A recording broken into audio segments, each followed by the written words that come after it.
하나님 말씀 고린도후서 5장 15절부터 19절까지 우리 같이 한 목소리로 합독하겠습니다. 시작. 그가 모든 사람을 대신하여 죽으심은 살아있는 자들로 하여금 다시는 그들 자신을 위하여 살지 않고 오직 그들을 대신하여 죽었다가 다시 살아나신 이를 위하여 살게 하려 함이라. 그러므로 우리가 이제부터는 어떤 사람도 육신을 따라 알지 아니하노라. 비록 우리가 그리스도도 육신을 따라 알았으나 이제부터는 그같이 알지 아니하노라. 그런즉 누구든지 그리스도 안에 있으면 새로운 피조물이라. 이전 것은 지나갔으니 보라 새 것이 되었도다. 모든 것이 하나님께로서 났으며 그가 그리스도로 말미암아 우리를 자기와 화목하게 하시고 또 우리에게 화목하게 하는 직분을 주셨으니 곧 하나님께서 그리스도 안에 계시사 세상을 자기와 화목하게 하시며 그들의 죄를 그들에게 돌리지 아니하시고 화목하게 하는 말씀을 우리에게 부탁하셨느니라. 아멘. 오늘 기독교 강요 13번째 그리스도인의 삶에 대해서 같이 말씀을 나누겠습니다.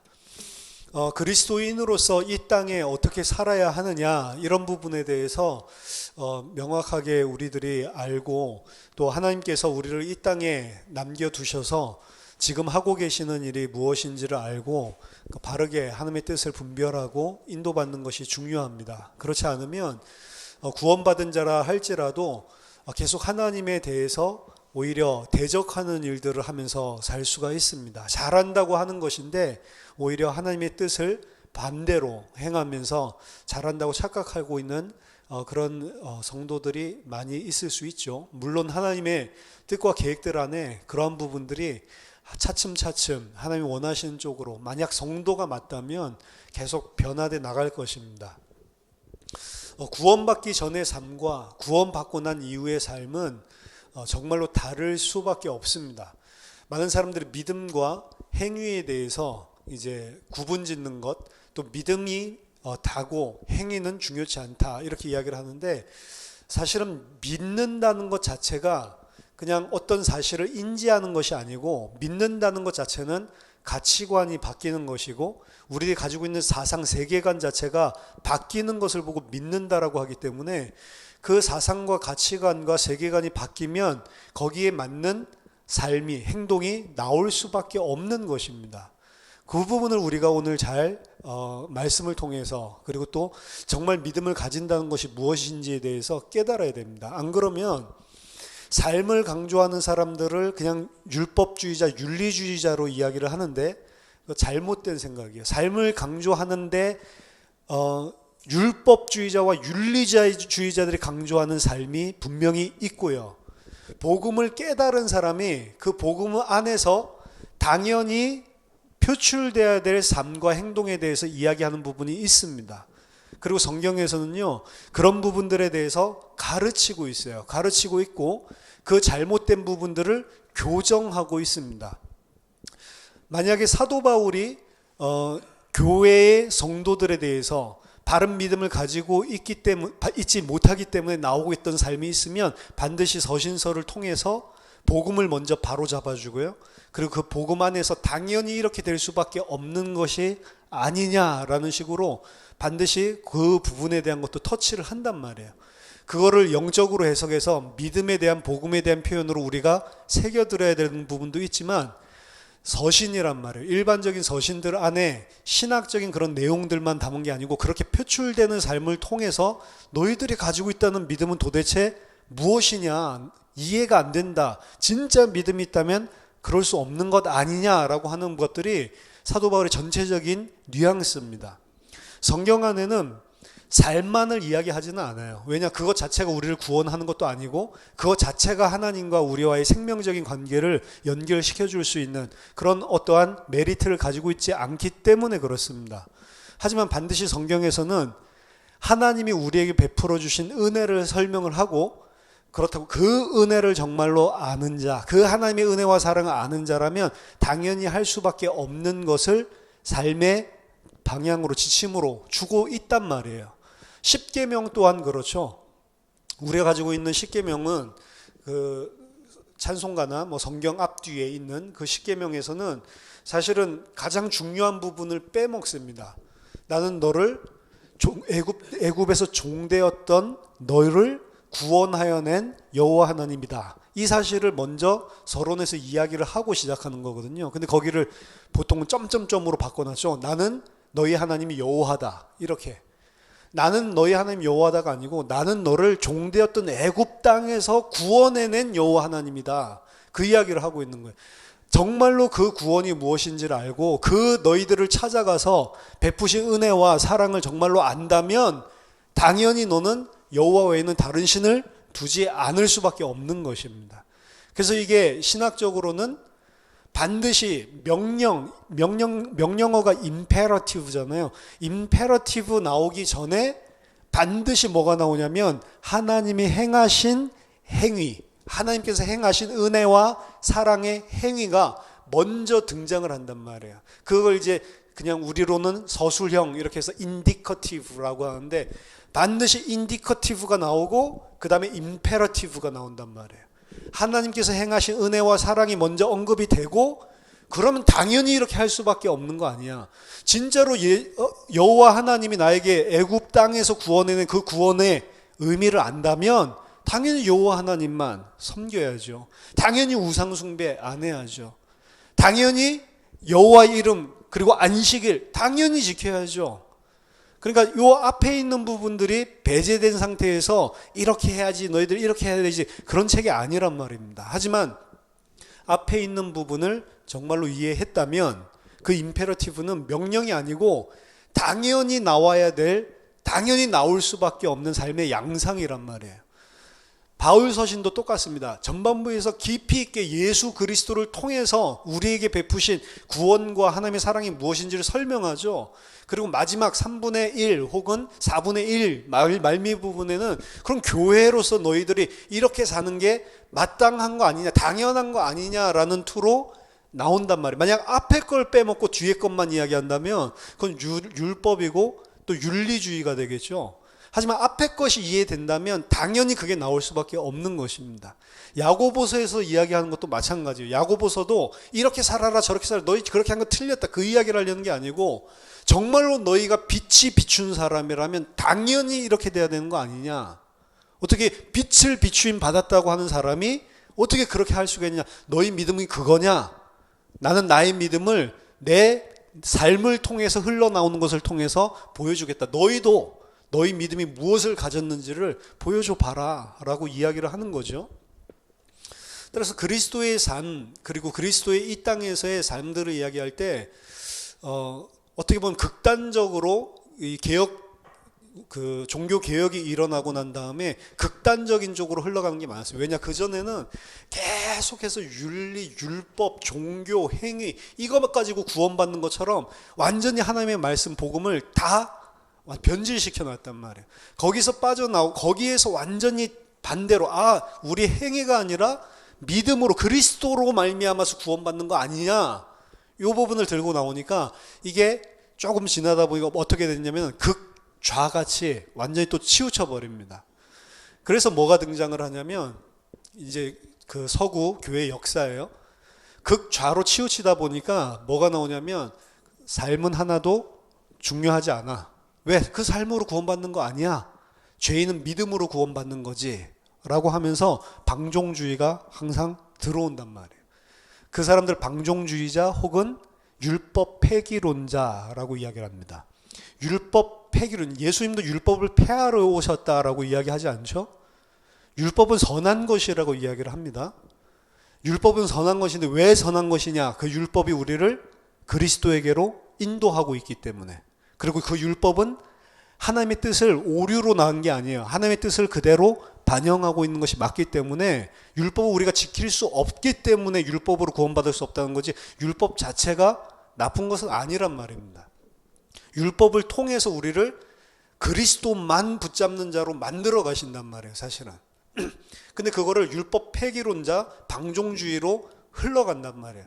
그래서 종교 개혁이 일어나고 난 다음에 무슨 패턴이 계속 교회사적으로 반복이 됐냐면 잘 들어보세요. 이게 지금 사탄이 복음을 또다시 종교 만드는 원인이 되니까 지금 방종주의로 그렇게 이 행위나 삶 자체를 아예 무시하고 그것 자체는 진리가 아니다라는 쪽으로 극쪽으로 간 사람들을 통해서 어떤 열매들이 나왔냐면 방종주의나 율법 폐기론이 나왔단 말이에요. 그러니까 이 사람들 보면 완전히 문란한 겁니다.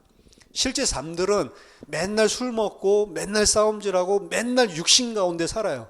그러면서 우리는 이러니까 그리스도 통해서 구원받을 수밖에 없어 라고 치부하면서 오히려 이 사람들이 자기들이 만든 이 방종과 자기 육신대로 따라하고 싶은 거를 아예 방어막을 쳐버리죠. 그게 마치 진리를 깨달은 것처럼. 그 아래 자라나는 다음 세대들 있죠. 2세대들. 이 사람들이 진짜 은혜 받고 보니까 야, 그리스도 믿는다는데 저렇게 살 수 없는 것 아닌 것 같은데 계속 회의감이 오는 거예요. 다음 세대들이. 그래서 아주 복음을 회복한 것 같은데 이쪽으로 사단이 마귀가 또 혼란시켜가지고 이쪽으로 끌고 간단 말이에요. 이쪽으로 끌고 갔을 때 그 다음 세대에게 무슨 생각, 저게 믿는 거야? 야고보서 읽어봐 이러면서 이들에게 뭘 집어넣냐면 그래 믿음이 있으면 행함이 있어야지 라고 하면서 뭐가 등장을 하냐면 믿음도 중요하지만 행위도 중요하다. 이게 이제 그 반대에서 또 나오는 거예요. 그래서 항상 복음이 강조되면 그 다음에는 항상 삶이 강조되는 게 교차로 등장을 한다고요. 그래서 뭐라고 이야기하냐면 justification by faith, 이신칭의가 강조되면 하나님이 불붙듯이 역사를 하거든요. 왜? 그게 복음의 정수니까. 근데 반드시 그 다음 세대는 30년, 40년 후에는 sanctification by works, 우리의 행위를 통한 성화, 이게 강조되기 시작을 해요. 그럼 어떻게 돼요? 3세대는 그거 쳐다보니까 이거 믿음이 아닌데, 진리 아닌데, 저런 건 행위지, 저건 종교지. 이렇게 3세대가 또 justification by faith를 가지고 나와요. 그 다음 세대는 또 뭐 들고 나와요? 이렇게 하면 또 누가 혼용을 시켜요? 오해를 시켜요? 그치, 행위는 필요 없지. 또 이런 사람들이 나온다니까. 그러니까 그 다음 사람들이 또 sanctification by works. 이게 계속 반복이 되는 거예요. 교차로. 그래서 이쪽 갔다가 저쪽 갔다가 이쪽 갔다 저쪽 가는데 그 강도가 이쪽 간 게 처음에는 여기 강한 반작용으로 나왔으니까 엄청 세잖아요. 엄청 셉니다. 그 다음도. 근데 그 다음에는 약간 수그러듭니다. 이러면서 어디로 가냐면 다시 그냥 평범한 일상적인 종교로 변질돼 버려요. 이게 너무 역사적으로 반복되기 때문에 알스트롬이 쓴 책 보면 그 현상을 가리키는 용어조차도 있어요. 지금 까먹었는데 찾아보려니까 책이 뭐 1800페이지 이런 거 못 찾겠더라. 그거 자체를 가리키는 용어까지도 있다니까. 왜? 역사적으로 계속 그게 반복이 되니까. 그러면 율법 폐기론자로 간 자들은 진짜 진리를 깨달았냐? 안 깨달은 사람들이라고 성경은 계속 이야기를 합니다. 그럴 수가 없다라고 계속 이야기를 해요. 율법 폐기나 방종으로 가는 거 복음 아니고요. 그거 쳐다보면서 또다시 율법과 윤리로 가자, 이것도 복음 아니란 말이에요. 그러니까 좌로나 우로나 계속 우리를 치우치게 만들죠. 하나님 말씀을 가지고. 근데 근본을 들어가 보면 율법 폐기론자들도 전부 다 나 중심이고요. 그리고 그걸 비난하면서 윤리 들고 나오는 사람도 나 중심이에요. 전부 다. 말로는 그리스도라고 이야기하고 하나님 믿는, 바르게 믿는 거 이야기하지만 나란 말이에요. 그게 다. 그래서 우리가 주의를 해야 됩니다. 오늘 이 말씀 나눈 거 통해서 그 그리스도인의 삶은 꼭 외줄타기 비슷한데 그거 어떻게 사는 게 바르게 하나님께서 우리를 이 땅에 살게 하신 거냐, 개념들을 정리를 해야 된다는 거죠.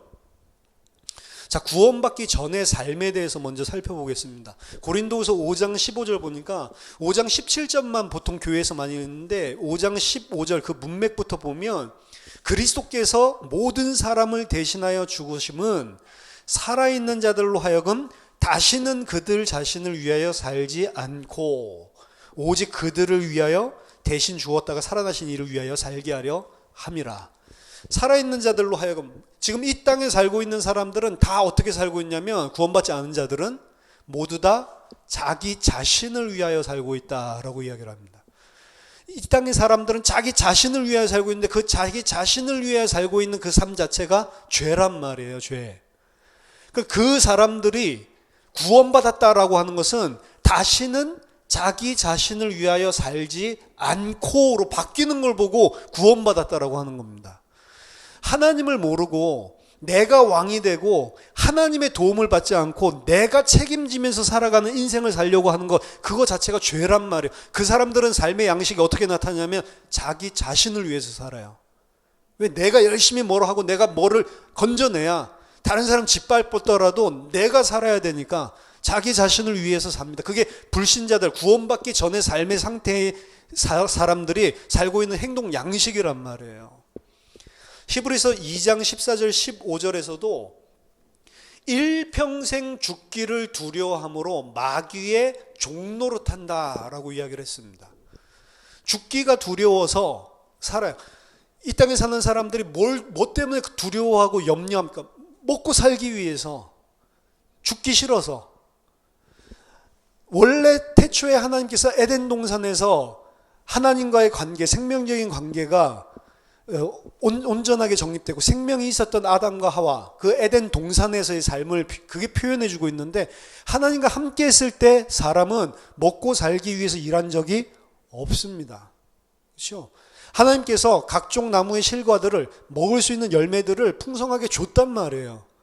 아담과 하와가 농사를 짓고 거기에서 이 밭을 갈고, 하나님이 그 밭을 갈고, 이 이야기는 먹고 살기 위해서 한 게 아니었단 말이에요. 에덴 동산을, 에덴의 동편에 있었던 그 동산을 에덴 전역으로 확장시키고 하나님의 나라를 확장시키기 위한 것이지, 먹고 살기 위해서, 생존을 위해서 먹고 살기 위해서 한 적이 없단 말입니다. 근데 저주를 받고 나서 하나님과 단절되고 난 이후에 땅이 효력을 잃고 가시덤불과 엉겅퀴를 내니까 그때부터 네 얼굴에 땀을 흘려야 먹고 산다라고 이야기를 하죠. 그래서 지금은 일하지 않으면 먹고 못 사는 거예요. 일하고 열심히 공부도 하고 열심히 뭔가를 해야 이 땅에서 살 수 있는 소득이 들어오는 것입니다. 그래서 이 땅에 사는 사람들은 하나님과 함께하는, 하나님으로부터 오는 생명, 하나님이 책임져 주신 그 삶, 그 자체를 몰라요. 그렇기 때문에 이 땅에 사는 동안에 내가 먹고 생존하기 위해서 발버둥을 친다고. 근데 그 내가 먹고 살기 위해서 발버둥 치는 그걸 보고 뭐라고 이야기하냐면 일평생 마귀의 종로로 타는 것이다 라고 이야기를 하는 겁니다. 열심히 일하는데 왜 이래요? 가만히 파고들면 먹고 살려고. 당연히 그렇게 해야죠. 일 안 하면 못 먹고 사는데. 근데 그게 마귀의 종로로 사는, 왜? 진짜 생명이 뭔지는 모르고 이 땅에서 열심히 내가 해서 그거 돈 벌고 밥 좋은 거 먹으면 그거로 먹고 산다고 생각을 하고 있으니까 죽음의 상태죠. 저주의 상태죠. 그게 마귀의 종로로 타는 상태라고 이야기를 하는 겁니다. 그러니까 좋은 서울대학에 가고 좋은 하버드 대학 가고 열심히 공부하는데 성경에서 뭐라고 이야기하냐면 그 사람이 하나님을 모르고 하나님으로부터 오는 것으로 사람이 먹고 산다는 걸 모르고 내가 열심히 공부해서 성공해서 먹고 산다고 생각하고 있으면 마귀의 종노릇을 충실하게 하고 있는 거란 말이에요. 에베소서 2장 2절에서 3절도 구원받기 전에 너희가 세상 권세 잡은 자, 하늘의 권세를 잡고 있는 자, 그 자에게 속해가지고 어떻게 살아요? 세상 풍속을 따르고. 세상 풍속 따른다니까 무슨 머리 염색하고 무슨 청바지 다 찢어가지고 있고, 그게 세상 풍속 따른다는 게 아니고요. 세상 풍속 따른다는 것은 the ways of the world, 세상 사람들이 살아가는 방식대로. 세상 사람들이 살아가는 방식이 아까 전에 그거라니까요. 기준이 있죠.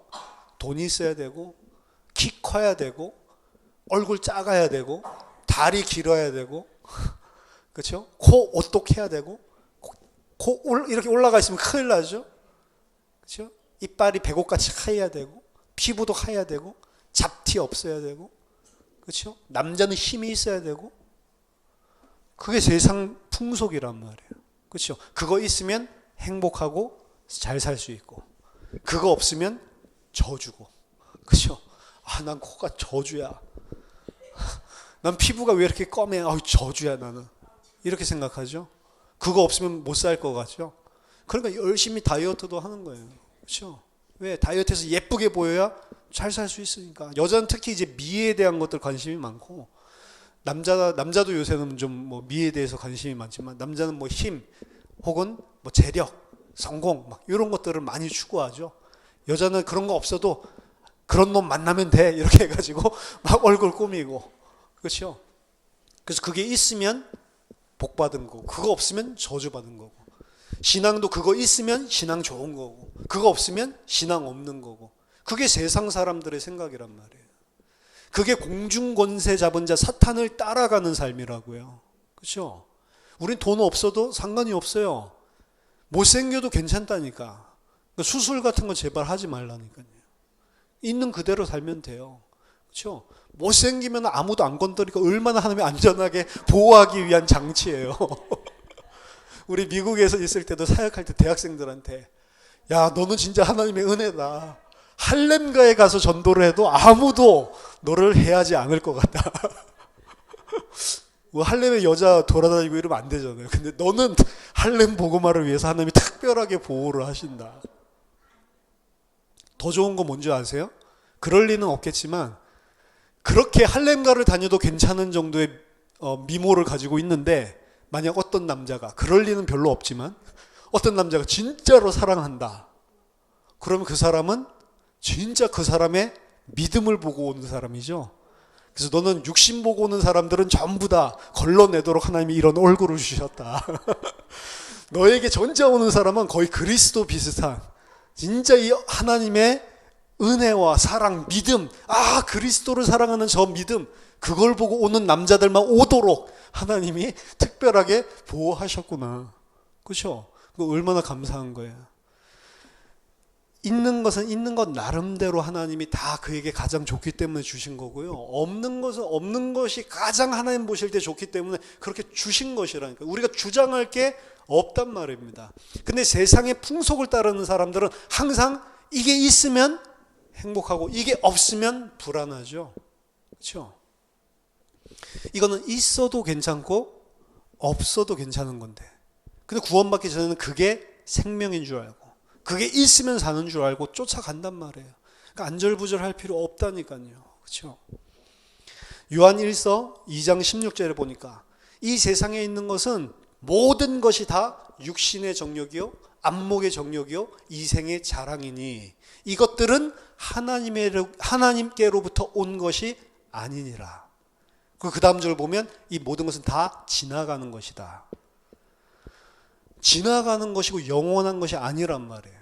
근데 그 지나가는 것이고 영원한 것이 아닌데 거기에 잡혀가지고 그게 내 생명이고 그게 영원할 것처럼, 그거 없으면 나 죽는 것처럼 그렇게 사는 것입니다.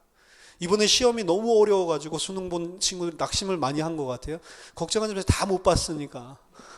나만 못 봤으면 괜찮은데 다 못 봤으니까 걱정하지 마세요. 쉽게 나오면 다 잘 보고요, 어렵게 나오면 다 못 보는 겁니다. 내가 떨어진 만큼 다른 사람도 떨어졌다고. 아니, 안 그런 사람도 있던데요. 원래 찍던 습관이 있는데 옛날보다 훨씬 더 그런 사람도 있다니까. 근데 평균적으로 다 끼워 맞춰보면 시험이 어렵게 나면 전반적으로 다 못하는 거예요. 그러니까 이번에 시험이 어려워서 내가 가고 싶은 대학 못 가는 게 아니고, 쉽게 나왔어도 이번까지 준비한 거는 내가 원래 생각했던 대학을 못 들어가는 거였고 좀 더 준비를 해야 되겠다, 이렇게 생각을 해도 된다고요. 그것 때문에 죽고 사는 거 아니라니까. 그렇죠? 재수하면 되지. 재수해도 안 되면 삼수하면 되지. 지는 안 해봤으니까 뭐 이렇게 생각할 수 있는데, 그거 해도 괜찮다니까. 아무것도 아니에요. 1년, 2년. 그렇죠? 아무것도 아닌데 좀 고생은 하겠죠. 그러니까 저도 안타깝기는 한데, 좀 뭐 누구 이야기 들은 적도 없는데 이런 이야기를 하는데, 그게 아무것도 아니라니까. 서울대 들어가서 망하는 사람도 있고요, 이상한 지방대학 들어갔는데 성공하는 사람도 있는 거예요. MIT 들어갔는데 자살하는 사람이 있고요, MIT도 아니고 뭐 이상한 커뮤니티 칼리지 다니고 있는데 행복하게 사는 사람이 있다고요. 그렇죠? 그게 인생의 생명과 복과 화와 저주를 가르는 것이 아닌데, 세상 풍속에 잡히면 그게 전부인 것처럼 계속 생각을 한다고요. 빌립보서 3장 18절 19절 보니까 안타까운 것이 교회에 쓴 편지잖아요. 교회에 쓴 편지를 통해서 내가 눈물을 흘리면서 지금도 말한다. 아직도 많은 사람들이 그리스도 십자가의 원수로 살고 있다. 불신자들이 그렇게 사는 거야 무슨 상관이 있어요? 구원받기 전에 다 그렇게 사는 건데. 근데 바울이 지금 안타까워하는 것은 구원받았다고 하는 교회가 지금 그렇게 살고 있구나. 그들의 신은 배요, 그들의 영광은 땅에 있고 자기 부끄러운 데 있고 위에 있는 하늘의 영광을 생각하는 게 아니고 그들의 생각은 땅에 항상 있는 자들이다 라고 이야기를 합니다. 그걸 보고 십자가의 원수라고까지 이야기를 한단 말이에요. 그러니까 육신을 따라 살고 자기를 위해서 살고 이 땅의 것이 생명을 주는 것처럼 그거 있으면 죽을 것 같고 그거 있으면 살 것 같고 그거 없으면 죽을 것 같고 그 세상의 풍속들, 세상 사람들이 살아가는 방식대로 살아가고 있는 그게 바로 십자가의 원수란, 그게 구원받기 전에 하나님의 은혜와 사랑을 모르니까 당연히 그렇게 살 수밖에 없는 상태란 말이에요. 근데 구원받았다는 건 뭐냔 말이에요. 구원의 서정을 이렇게 정리를 해놨죠. 소명, 콜링이라고 그러는데 그 가운데 살고 있던, 그 흑암 가운데 살고 있던 자를 하나님이 부르십니다. 그 부르심이 유효적인 소명이라고 하는 거예요. 하나님이 진짜로 나와라 라고 부르면 나사로야 나와라 그럼 무덤에서 나오듯이 죽어있던 자가 하나님이 나와라 누구야 라고 불러주시면 나온단 말이에요. 거기서 그 죽었던 자가 생명으로 살아서 나온단 말이에요. 어디에서부터 우리의 구원이 시작되냐? 하나님의 콜링으로부터 시작되는 거예요. 내가 뭘 잘했기 때문에 부른 게 아니고 하나님의 절대적인 주권과 그 하나님의 시간표에 하나님이 누구야 살아서 나와라 라고 이야기를 하면 그때 살아나는 것입니다. 그때 무슨 일이 일어나죠? 중생, 거듭남, 이게 동시에. 지금 이건 논리적인 순서지 구원의 서정은 진짜로 그 시간적인 순서로 그렇다는 게 아니에요. 시간적인 순서도 끝에 개입이 돼 있지만 논리적인 순서입니다. 콜링하는 순간 성령이 그들 속에 유효적으로 역사를 하고 죽었던 우리에게 생명을 줘서 거듭남, 살아나게 만든단 말이에요. 이걸 보고 중생이라고 하는 겁니다. 세례를 받을 때 무슨 성령이 임하는 게 아니고 성령이 내 속에 먼저 역사하셔서 살아나게 만든단 말이에요. 그걸 보고 생명. 근데 이걸 우리가 어떻게 결정을 해요? 내가 영접 기도를 한다고 성령이 들어오는 게 아니란 말입니다. 영접 기도를 진짜로 하나님 앞에 회심하고 하는 것은 진짜로 무릎 꿇고 했다면 가짜로 하는 것도 많지만 그것은 이미 성령이 하나님의 콜링으로 성령이 내 안에 중생하게 했기 때문에 무릎을 꿇는 거예요. 모든 구원의 계시는 하나님의 편에 있지 우리 편에 있지 않단 말입니다. 그 중생한 자가 회개하는 거죠. 그 회심이라고 하는 게 바로 지금 세상 사람들이 살고 있고 나만을 위해서 살았던 그 삶들 자체가 완전히 하나님 앞에 죄였구나라고 한탄하고 혐오하고 그렇게 살았던 자기 자신을 전 진짜로 하나님 앞에 죄송스럽게 생각하면서 돌아서서 이제 하나님이 원하시는 쪽으로 돌아오는 것을 이야기한 그게 회개란 말이에요. 잘못한 거 깨달은 게 회개가 아니고 아예 그것 자체가 내가 어떻게 저렇게 살았던가 하나님을 대적해서 그 가치관 자체가 바뀐단 말이에요. 뭘 알아야지 가치관이 바뀌냐? 죄가 뭔지를 알아야지 바뀌죠. 옛날에는 그냥 열심히 도서관에서 공부하면 그게 착하게 사고 열심히 사는 모범적인 삶이라고 생각을 했는데 하나님이 콜링하고 성령이 거듭나게 하니까 내가 지금 완전히 내가 열심히 공부해서 먹고 사는 줄 알고 하나님을 대적하고 살았었구나 라고 그것 가치관 자체가 무너져 버린단 말이에요. 그럼 공부를 안 하냐 그 이야기가 아니고 가치관이랑 삶의 방향 자체가 바뀌어 버린다니까. 그 가치관이 안 바뀌면 그 구원받은 거 아니라니까요. 여전히 그리스도 믿는다고 하면서 그 성공을 의지하고 있고 그것이 나를 갖다가 보호해 줄 것처럼 생각하고 있고 똑같이 그 가치관을 가지고 있다. 여전히 세상을 따르고 있다. 여전히 자기 자신을 위해서 자기를 붙잡고 살고 있다. 그럼 안 믿는 거죠. 그거는 거듭났다라는 건 새롭게 태어났다라는 거라니까. 그렇게 된 거를 칭의. 요것들이 사실은 시간적으로 본다면은 동시에 다 일어나는 양자까지도. 하나님께서 그렇게 된 자들, 이제 그 죄계에서 떠나서 돌아온 자를 의롭다라고 칭해 주시는 거예요. 그 하나님께서 의롭다라고 칭해 준다라고 하는 것은 그렇게 돌이켜서 삶과 가치관이 다 바뀐다고 해서 완전히 다 바뀌었냐? 안 바뀌었단 말이에요. 안 바뀌었는데 그 새 생명을 가지고 거듭난 자, 중생한 자를 이제부터 너는 의로운 자다라고 칭해 주시는 것입니다. 그러니까 이제 옛날에 구원파에서 말장난치죠. 너 의인이야? 죄인이야? 나 죄인이야 이러면 그럼 너 아직 구원 못 받았네. 구원받은 자는 의롭다고 칭해 주셨다고 하는데 의인이라고 너가 말을 못하는 거 보니까 너는 아직 죄인이네. 나 의인이야. 이러면 또 뭐라고 하려고요? 네가 의인이야? 의인은 없나니 하나도 없는데? 장난치는 거죠. 우리 의인도 아니고 죄인도 아니에요. 구원받은 자는 의롭다 칭하심을 받은 죄인입니다. 죄인이지만 의롭다 칭하심을 받은 자예요. 그 사람을 하나님이 자녀 삼으시고 성화라고 하는 것은 우리를 하나님의 사람으로 만들어 나가신다는 겁니다. 그 성화를 또 오해를 해가지고 우리가 바르게 하나님의 뜻대로 잘 사는 사람, 그렇게 해서 이제 성경을 참조를 하고 또다시 윤리로 율법으로 또 빠져버리죠. 율법의 제3용도라고 이야기를 하는 것입니다. 그것이 율법의 제1용도는 뭐냐면 제1용도, 제2용도 이게 좀 순서가 바뀌는 것들이 있는데 세 가지 용도가 있어요. 율법에는 율법의 가장 기본적인 용도는 세상 사회를 하나님의 구원 계획을 이루기 위해서 유지하는 것입니다. 만약에 하나님이 불신자들의 양심이라든지 이런 부분들을 제어하지 않으면 전부 완전히 극적으로 자기 자신을 위해서 그 죄 가운데 가만히 내버려 두면요, 그러면 이 세상은 아예 사회 자체가 유지되지를 않아요. 그렇죠? 부모님이 아이를 쳐다보고 가련하게 여기고 내가 못 먹더라도 아이에게 먹을 것을 주고 이런 마음이 자기에게서 나온 것 같지만 하나님이 그 양심에 하나님께서 은혜를 주셔가지고 이 사회를 유지시키기 위해서 허용하신 것이지 자기 자신으로부터 나오는 것도 아닙니다. 또 우리 구원받은 자들은 그걸 통해서 하나님이 그 아들을 사랑하는 게, 그 자녀들을 사랑하는 게 무엇인지 알게 하는 또 구원의 하나님의 방편으로 사용하시는 것이지 하나님이 다 개입하고 있단 말이에요. 그런 것들, 작은 것들조차도. 아니, 그 흑인들은 아기를 낳는 이유가 미국에서 낳으면 양육수당 나오니까. 그래서 그냥 막 낳는 경우가 많아요. 애들 완전 다 길바닥에 방치하고 학교도 제대로 못 보내면서 막 열 몇 명씩 나요. 왜? 열 몇 명 가지고 있다 이러면은 양육수당이 막 나오니까. 그럼 그거 가지고 이제 뭐 술 사 먹고, 술 못 사 먹으니까 푸드 스탬프 주면 그걸 돈으로 100불짜리면 100불어치를 사 먹을 수 있는데 그냥 70불만 줘. 그럼 내가 이거 줄게. 그럼 그 가게 주인은 30불 그냥 공짜로 먹는 거잖아요. 그런 식으로 해가지고 푸드 스탬프를 돈으로 바꿔가지고 뭐 술 먹고 마약하고, 그 애를 갖다가 등어리에다 차고, 그리고 애들과 주렁주렁 달고 마켓에 오는데 우리 같으면 애들부터 뭐 먹을 거 사줄 거잖아요. 안 사줍니다. 그냥 지 먹을 것만 사.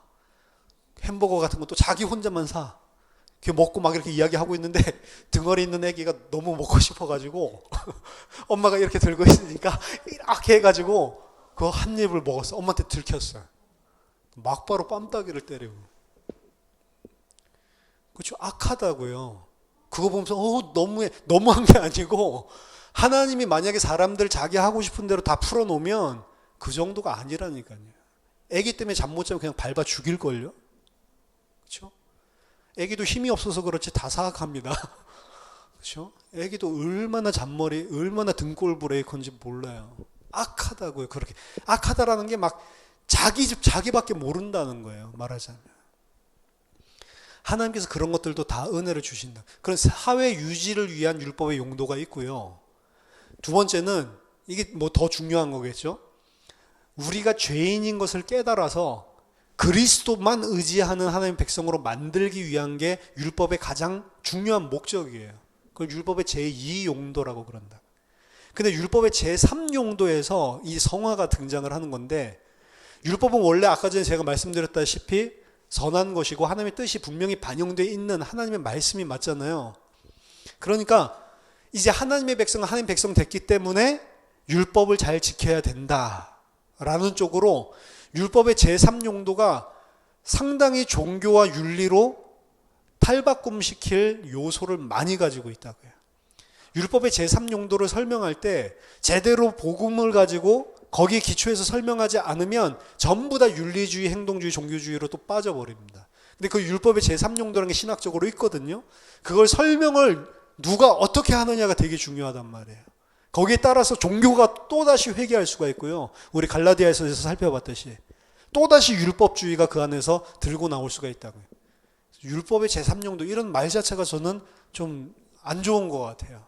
아무리 뭐 개혁주의에서 이야기를 해도 율법의 제3용도라기보다는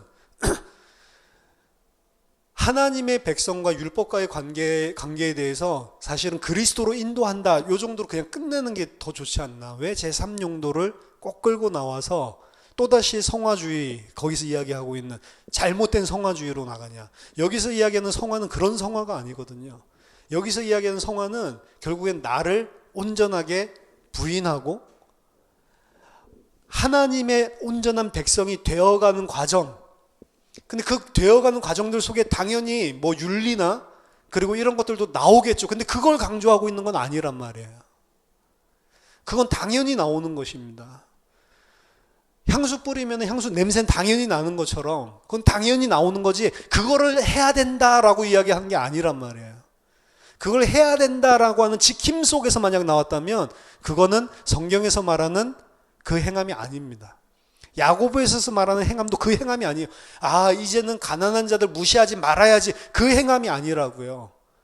분명히 똑같이 무시하지 않는데요, 무시하지 않아야 되겠다라고 해서 안 행하는 그게 아니란 말이에요. 당연히 무시 안 할 수밖에 그냥 없어야 되는 거예요. 믿음이 있으면. 그 차이를 아시나요? 똑같이 행하는데 자기로부터 나오는 행함이 있고요, 똑같이 행하는데 이 복음 안에서 흘러나오는 행함이 있다고요. 이 복음 안에서 흘러나오는 행함은 사실은 말 안 해도 되는 거예요. 내가 어떤 여자를 사랑해. 그 여자를 사랑하는 행위가 당연히 나오게 돼 있는 거라고요. 전화를 꼭 해야 돼. 하루에 3번씩 이렇게 하지 않아도 전화할 틈만 나면 하게 돼 있고, 카톡 보내게 돼 있고, 그럼 뭐 맛있는 거 같이 먹고 싶고, 보고 싶고, 사랑한다고 말해주고 싶고, 만나면 끌어안고 싶고, 손 잡고 싶고, 이런 거지. 사랑하면 손을 잡아야 돼. 이러니까 잡아야 되는데, 사랑하는데 그걸 노력해가지고 잡는 사람 없단 말이에요. 왜? 사랑하니까 흘러나오는 거잖아요. 그걸 가지고 내가 사랑하니까 내가 뭘 했다라고 생색내는 사람 있죠. 그건 사랑하지 않는 거죠. 생색내고 있다는 거는. 지 좋아서 하는 일이잖아요, 사실은. 지 좋아서 하는 일이 돼야 돼. 왜? 내가 힘들어도 저 사람이 기뻐하고 저 사람이 너무 행복해하면 그것 때문에 나는 너무 좋으니까. 그래서 나오는 걸 보고 내가 무엇을 행했다라고 말을 조차도 할 가치가 없는 거예요. 진짜 사랑에서 흘러나온 행위라면 말이죠. 그렇죠?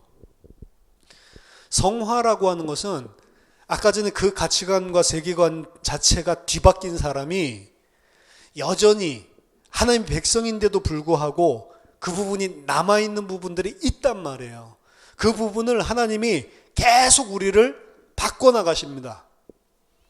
거기서 좀 더 설명하겠지만 이미와 아직의 긴장이 있는 거예요. 이미 하나님 백성 됐는데 여전히 이 땅 사는 동안 남아있는 요소들이 있단 말이에요, 우리에게. 그걸 하나님이 이 땅 살아가는 삶들을 통해서 하나하나씩 바꿔나가는 것입니다. 어떤 자를, 나를 부인하고 오직 그리스도의 십자가만 따라가는 사람으로 계속 나를 한 걸음 한 걸음씩 바꿔간단 말이에요. 그래서 구원받은 자도 삶을 가지고 우리가 뭐라고 판단을 할 수가 없는 게 이 부분입니다. 구원받았는데도 불구하고 그 하나님의 그 시간표에 따라서 그 옛 자아가 남아있는 부분들이, 이 정도 차이들이 심하단 말이에요. 많이 바뀐 사람도 있고 아직 전혀 안 바뀐 것 같은 사람도 있고, 사람이 판단할 수 없는 거죠, 사실은. 견인이란 건 뭐냐?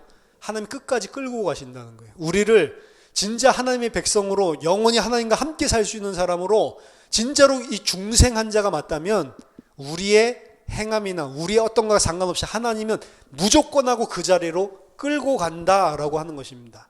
그래서 결국에는 영화의 단계까지. 영화의 단계는 영광은 하나님, 예수 그리스도만 가지고 있는 게 영광인데 우리를 그 영광의 자리에 동참하게 하시는 자리까지 끌고 올라간단 말이에요. 영화는 언제 완성되냐? 우리 천국 갈 때, 새하늘과 새 땅에 갈 때, 그때 완성되는 겁니다. 이 땅에서는 죽을 때까지 뭐예요? 성화의 과정이에요. 죽을 때까지 우리를 하나님의 백성으로 만들어 나가는 겁니다. 그럼 우리가 왜 살아있어요? 아직 아니라는 거예요. 내가 하나님의 백성으로 이 정도면은 좀 됐다라고 생각하는 사람은 구원 못 받은 사람일 수도 있습니다.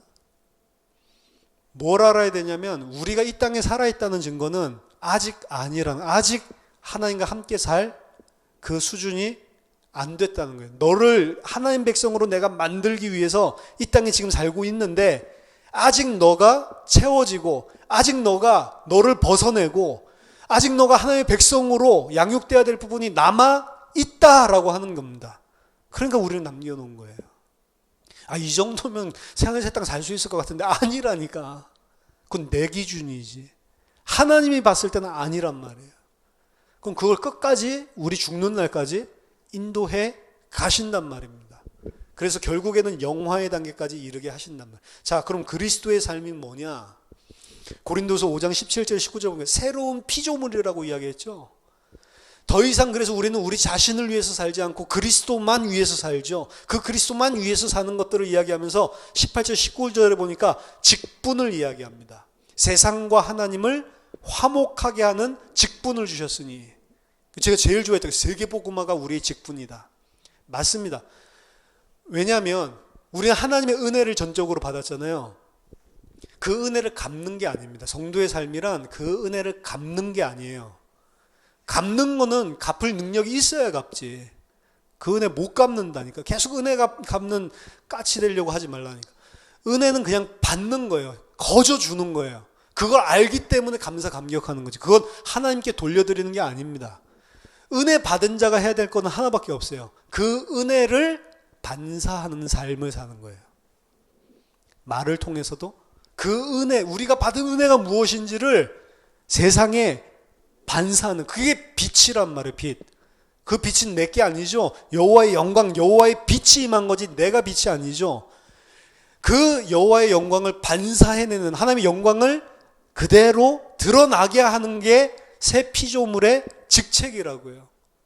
그래서 진리를 전파해가지고도 하고 내 삶을 통해서도 하고, 그 진리가 전파되고 그 진리가 세상 사람들이 보여줘야 그 사람들도 하나님의 영광 속으로 같이 들어올 수 있으니까. 그래서 우리가 이 땅에 사는 삶들 통해서 우리가 드러나야 되는 것은 그 하나님이 우리에게 주신 은혜와 사랑이 무엇인지를 뚜렷하게 드러내고 흘러나가게 만드는, 그게 새 피조물의 삶이란 말이에요. 우리는 이 땅에서 무슨 성공을 하기 위해서 사는 게 아니란 말입니다. 하나님의 영광 위해서 산다는 게 뭔가를 이뤄가지고, 그거는 이생의 정욕, 안목의 정욕, 이생의 자랑, 육신의 정욕, 세상 것들, 지나가는 것들이란 말이에요. 하나님께서 하신 것만 영원하다니까. 하나님만 영원하죠. 하나님께서 하시는 것들을 그대로 잘 반사해서 드러내는 것. 골로새서 3장 10절에 보니까 그래서 우리는 새 피조물이라고 이야기를 5장 17절에서, 고린도서 5장 17절에 지금 골로새서 3장 10절에서는 지식에까지 새롭게 창조하심을 받은 자라고 표현을 하는 겁니다. 완전히 우리가 알고 있는 지식 자체가 바뀌어 버렸어요. 그 지식, 그 가치관 자체가 안 바뀌면 그건 믿음이 아니라고 제가 계속 강조를 하는 겁니다. 그럼에도 불구하고 이미와 아직의 긴장 속에 우리는 살아가고 있단 말이에요. 우리에게 소망이 있어요. 우리가 탄식을 하고 있다고. 이렇게 은혜와 사랑을 받고 어떻게 해야 될 것인지를 진짜 알고 분명히 가치관도 진짜 내가 나아갈 방향도 바뀌었는데 여전히 세상 것들에 속고 흔들리고 넘어지고 거기에 또 미혹되고 이런 무너지는 연약한 우리의 모습을 본단 말이죠. 그게 우리의 이 땅의 삶이에요. 그래서 이미 얻었지만 아직 안 된 그 긴장 속에서 살아가고 있는 게 성도의 이 땅의 삶입니다. 그러니까 그 영역이 바로 하나님께서 행하실 영역이죠. 그 영역이 바로 하나님께서 우리를 이 땅에 살게 하신 이유이기도 합니다. 그래서 고린도후서 10장 4절 6절 보니까 하나님 아는 것을 대적하고, 하나님 아는 것을 대적하고 우리가 가지고 있는 지식과 사상이 견고한 진을 만들어서 하나님께 복종을 하지 않고 있다고요.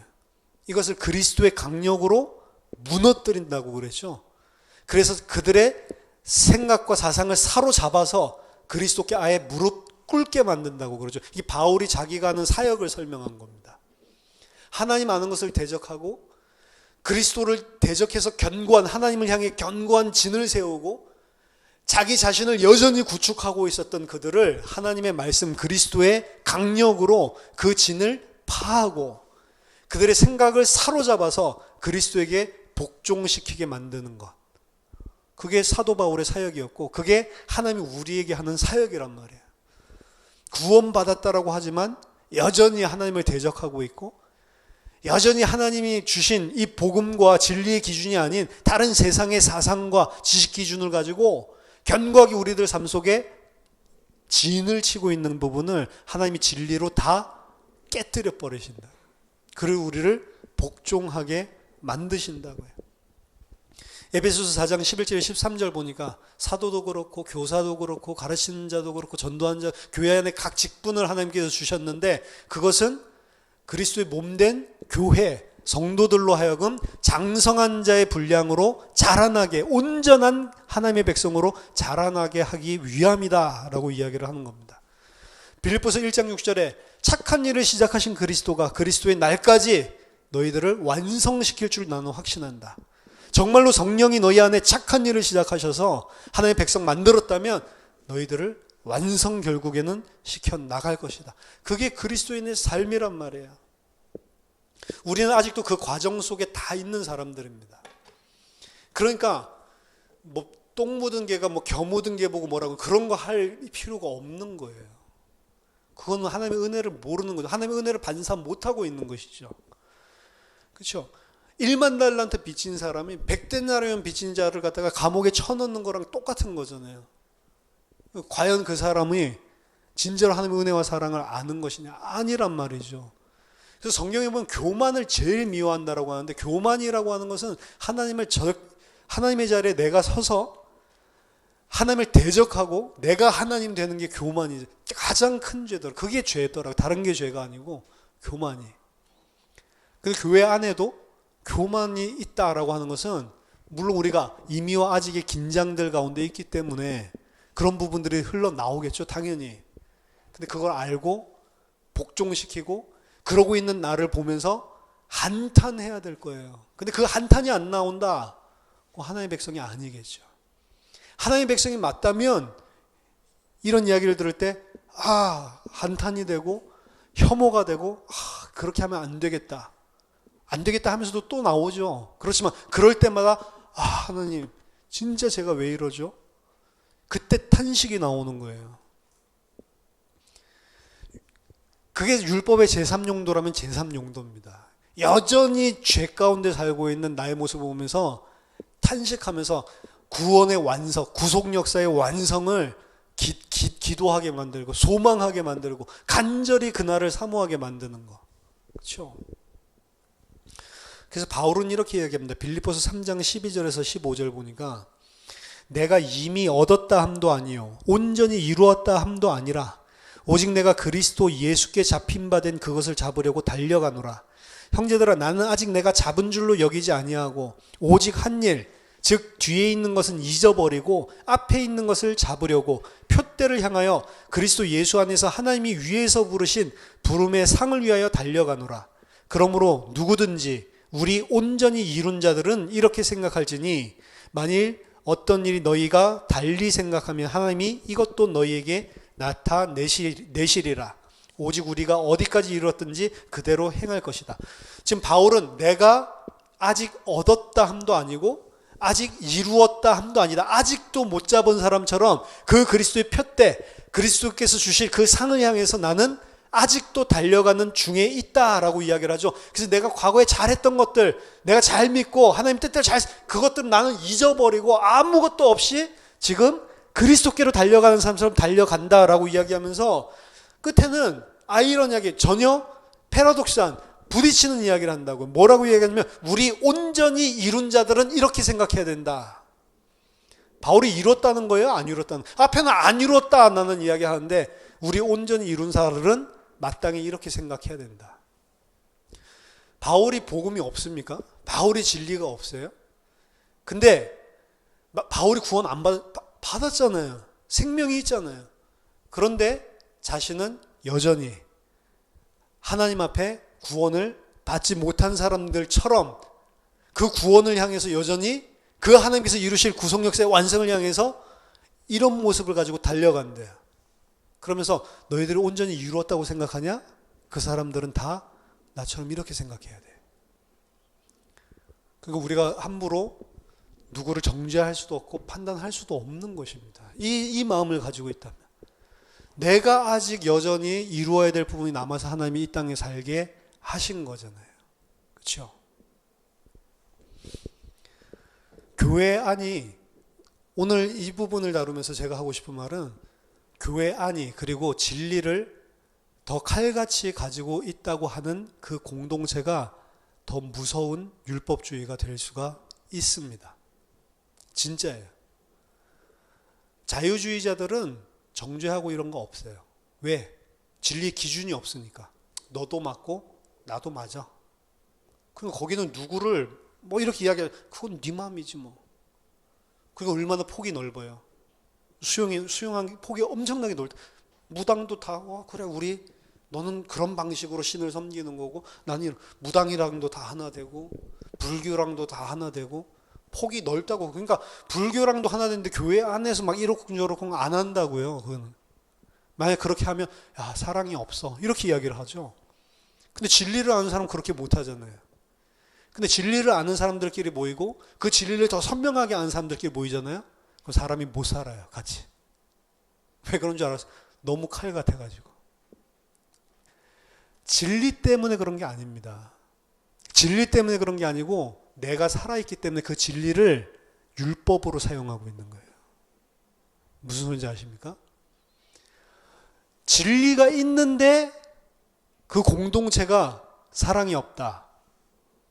진리가 없는 거예요. 그 진리를 가지고 나의 또 다른 상대방을 짓누르고 내가 그 위에 군림할 수 있는 또 다른 하나의 무기를 얻은 것이지 진리를 얻은 게 아니란 말입니다. 구원받은 것인가 아니면 진짜로 논리적으로 합리적으로 생각할 때 누구든지 다 굴복시킬 수 있는 어떤 기준, 지식, 신학적인 어떤 틀, 요걸 붙잡은 건가? 생각을 해봐야 된다니까요. 진리를 가지면 그럴 수가 없는 거예요. 그렇죠? 사랑이라는 것을 가지고 나타나지 않으면 그래서 그 진리가 아니라고 하는 겁니다. 고린도 교회에 고기 먹는 문제 가지고 많이 들끓었죠. 고기 먹는다는 건 그냥 고기 먹는 게 아닙니다. 우상에게 절하고 우상의 제의를 지내고 고기를 아무 때나 잡을 수 있는 게 아니에요. 고대에. 전부 다 신에게 바치고 그러고 나서 그 고기를 나눠 먹는 것입니다. 시장에 나가는 것도 그래서 다 우상 숭배, 절했던 것들이 나오는 거예요. 근데 그 고기는 우상에게 절했든 말든 아무것도 아니죠. 우상은 없는 것이고 하나님이랑 상관도 없는 거고 그냥 고기 죽인 거랑 똑같아. 그냥 도살장에서 죽인 거나 제사장이 죽인 거나 똑같단 말이에요. 그러니까 그거 먹는 거는 아무 죄도 아니죠. 그러니까 믿음 좋은 사람들은 그거 개의치 않고 먹는 겁니다. 근데 우상 숭배에서 돌아온 새신자가 봤을 때는 야 여기도 우상에 절한 저런 재물을 먹네. 양심에 걸려가지고 장로가 막 고기 퍼먹고 있는 걸 보면 저 장로님 왜 우상 숭배에 절한 거를 먹지? 이런 생각이 드는 거예요. 그럼 거기다 대고 고린도 교회에서는 어떻게 했냐면 야 이거 아무것도 아니야 이 믿음 없는 놈아. 고기 다 하나님 만든 건데 이게 무슨 죄야. 먹지. 이렇게 한단 말이에요. 그래서 고기 못 먹는 사람 그래도 좀 못 먹겠어요 이러면 아유 믿음 없는 놈. 여전히 틀에 잡혀 있네. 선과 악을 나누고 있네. 이렇게 해버린단 말이에요 교회 안에서. 그러니까 이 사람은 시험 들어가지고 낙심해버리죠. 그리고 어떤 사람은 저게 믿음 좋은 건가 보다. 나도 고기를 열심히 먹는 사람 돼야지. 막 고기 먹죠. 오늘날이랑 좀 거꾸로죠. 오늘날에는 술 먹으면 믿음 없는 놈 이렇게 하니까 믿음 없는 사람은 숨어가지고 술 먹고 그렇죠? 술 안 먹는 사람 막 자랑하죠. 나 그리스도 믿었더니 술 끊었어. 이제 술만 봐도 토가 나오더라. 얼마나 좋겠어요. 그렇게 끊을 수 있으면. 이제 담배 냄새만 맡아도 연기만 맡아도 질식하겠더라. 옛날에 하고 싶었는데 왜 그게 하고 싶었는지 몰라. 그러면은 아직 못 끊고 있는 사람 들으면서 나는 왜 저렇게 안 되지? 눌리잖아요. 자기는 하나님 은혜 받았다라고 이야기하고. 그런 거랑 비슷한 겁니다. 그렇죠? 좀 거꾸로지만 고린도 교회는 어떠냐면 술 먹으면서 술이 무슨 상관이 있어? 막 마시면서 아이고 믿음 없는 것. 술을 왜 끊어 이 좋은 걸. 이랬단 말이에요. 거꾸로. 근데 제가 봤을 땐 양상은 똑같아. 거기에 대고 뭐라고 이야기했어요? 고기를 먹는 것, 그가 우상에 절한 건 아무것도 아니고 그게 진짜로 맞다. 그 바울이 모릅니까? 근데 그것 때문에 형제가 양심이 꺼려 한다거나 그것 때문에 만약에 믿음이 흔들리고 그것 때문에 시험거리를 제공하는 것이라면 나는 일평생 고기 먹지 않겠다. 그게 진리를 가진 사람들이 진리를 배워가고 있는 사람들 앞에 당연히 나와야 되는 행위란 말이에요. 이게 복음 가진 자라고. 그렇죠? 근데 그게 없으면 진리를 아는 사람일수록 양날검입니다. 이건 빠져나갈 구멍도 없어요. 기다려줄 수 있어야 되고 시간표들 다 하나님이 주관하니까 겸손함으로 사랑으로 가르치되 그 사람을 판단하거나 죽이면 안 되는 거예요. 그게 그리스도인의 공동체 안에서 흘러나와야 되는 삶입니다. 이 부분 교회에 대한 이야기를 할 때 하려고 많이 생각을 했는데 그리스도인의 삶은 불신자들이랑도 사는 것도 삶이지만 교회 안에 성도들끼리의 삶도 삶이라고요. 불신자도 하물며 우리가 정죄하면 안 되거든. 하나님이 그리스도의 피로 값주고 산 자를 정죄하면 되겠냔 말이에요. 안 되죠. 그건 아직 진리를, 그 가치관을, 그 하나님의 은혜와 사랑을 잘 모른다라는 결론밖에 안 나오는 겁니다. 여전히 나를 위해서 살고 있는 삶의 양태란 말이에요. 그리스도인의 삶, 우리가 정말로 그리스도인이라면 당연히 나올 수밖에 없는 삶입니다. 이렇게 살자 아닙니다. 이제 판단하지 말아야지. 그게 아니에요. 판단하지 말아야지 그러면서 계속 판단이 되는데 어떻게 할 거예요? 그리스도인이 되면 삶이 흘러나오는 것입니다. 그리스도의 은혜와 사랑을 알면 알수록 그게 흘러나오는 것입니다. 그렇게 될 수밖에 없구나로 가야 되는 거예요. 그리고 거기에는 다 과정이 있습니다. 누구를 판단하고 정죄하고 이런 것들을 위해서 이야기하는 거예요. 이게 진리고 이게 그리스도인의 삶 속에서 나와야 되는 거예요. 그럼 교회 안에 사실은 여러 가지 분쟁들, 말 이런 것들 없어지게 돼 있습니다. 다 품어주게 돼 있죠. 어떤 의미에서는. 근데 교회 안이 말이 제일 많아요. 그렇죠? 절 다니던 사람이 교회에 와서 절 다닐 때가 훨씬 좋았다. 절에서는 뭐 주지스님 어떤 이런 말 거의 없거든. 지 혼자 절하고 지 혼자 시주하고 가면 그게 땡이지. 그렇죠? 그래서 저희들이 그리스도인의 삶이라는 것들을 생각할 때 단순하게 그냥 불신자들 보면서 저런 세상 육신의 정욕, 이 세상 그 이생의 자랑 이런 거 붙잡고 살아가고 있는 이런 죄인들 이렇게 생각할 게 아니고 그게 지금 우리들 안에 덕지덕지 붙어 있단 말이에요. 바울은 내가 아직 이루지 못했구나. 내가 아직 그리스도의 그 표대, 그리스도께 주시는 그 상, 그건 면류관 아닙니다. 그거는 생명이란 말이에요. 그 생명을 얻기 위해서 내가 지금도 달려가야 될 자구나. 계속 자기 자신을 하나님의 백성으로, 하나님과 함께 살자로 살기 위해서 그리스도 앞에 섰단 말이에요. 저와 여러분들이 참된 그리스도인으로 계속해서 세워지시고 하나님께서 하실 것입니다. 결국 영화의 단계까지 그리스도를 정말로 이제는 알고 하나님을 정말로 아는 자로 하나님께서 반드시 우리를 만들어 내실 것입니다. 저 여러분들이 온전한 그리스도인으로 장성한 자로 성장하게 되기를 예수 이름으로 축원합니다. 하나님 아버지 은혜를 감사드립니다.